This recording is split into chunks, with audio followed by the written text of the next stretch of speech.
may isang page lang sila. This is Article 7 of the Section 4 of the Constitution.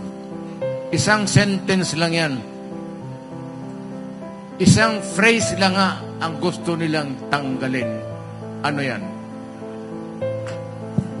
The President and the Vice President shall be elected by direct vote of the people for a term of 6 years. Only yan.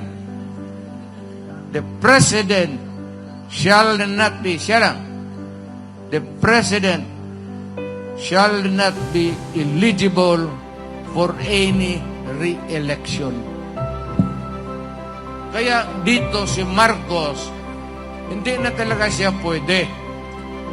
Kaya gusto niyang baguhin ang konstitusyon. Ito lang sentence na to. Para lang makatakbo uli. Ako for 6 years, bumaba ako.